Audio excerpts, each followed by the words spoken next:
বিনিয়োগ ইউটিউব চেনেললৈ আপোনাক স্বাগতম জনাইছো। চেনেলটো সাবস্ক্ৰাইব আৰু ভিডিঅ'টো লাইক শেয়াৰ কমেন্ট আদিবোৰ কৰি দিব আৰু যদি ফেসবুকত চাই আছে তেতিয়াহলে পেজটো ফলো কৰি দিব।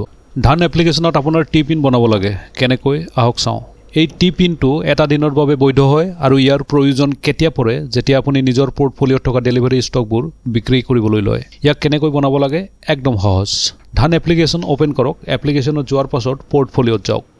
ইয়াত আপুনি আপোনাৰ ইনভেষ্টমেণ্ট কোড আছে সেইবোৰ দেখিব পাৰিব। মোৰ ইটিএফত হোল্ডিং আছে, মই ইটিএফত গৈছো।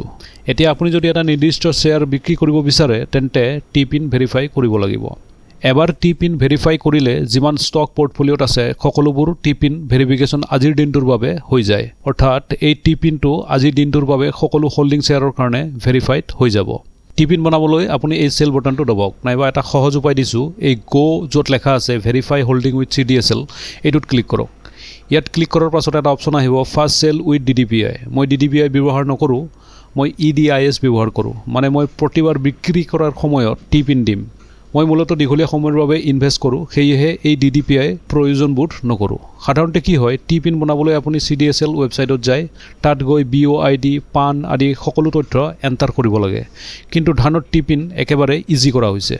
ইয়াত আহি আপুনি মাথো generate a new T pin বাটনটো ক্লিক কৰিব লাগিব।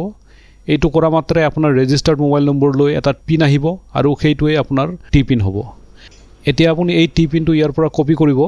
এতিয়া মই ঘূৰি আহিম কাৰণ মোৰ হোল্ডিং ভেৰিফাই কৰিব লাগিব। তাৰ কাৰণে মই ট্ৰান্সফাৰ টু CDSL ফৰ এপ্ৰুভেলত ক্লিক কৰিম। ইয়াত মই এই টি পিনটো পেষ্ট কৰিম, পাছত ভেৰিফাইড ক্লিক কৰিম।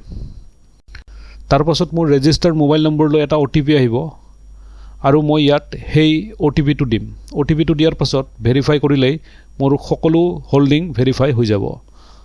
চাওক তলৰ পৰা সেই অপশ্যনটো নাইকিয়া হৈ গ'ল, মানে EDIS status holding verified sell in one click. এতিয়া মই যদি ইয়াক চেল কৰিব বিচাৰোঁ এইটো ডাইৰেক্ট চেল হৈ যাব।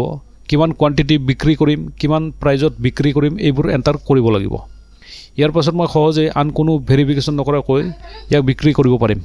এতিয়া এই টি পিনটো যে পালে সেইটো ধান এপ্লিকেশ্যনৰ বাবে সদায় কামত আহিব। আপুনি এইটো 6 মাহ বা বছৰ জুৰিও ব্যৱহাৰ কৰিব পাৰে।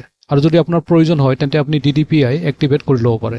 তেনে কৰিলে আপুনি প্ৰতিবাৰ টি পিন দিব নালাগে। আৰু যদি আপোনাৰ এতিয়াও কোনো প্ৰশ্ন আছে আপুনি কমেণ্ট বক্সত সুধিব পাৰে। ভিডিঅ'টো শেষলৈকে চোৱাৰ বাবে বহুত বহুত ধন্যবাদ। জয় আই অসম।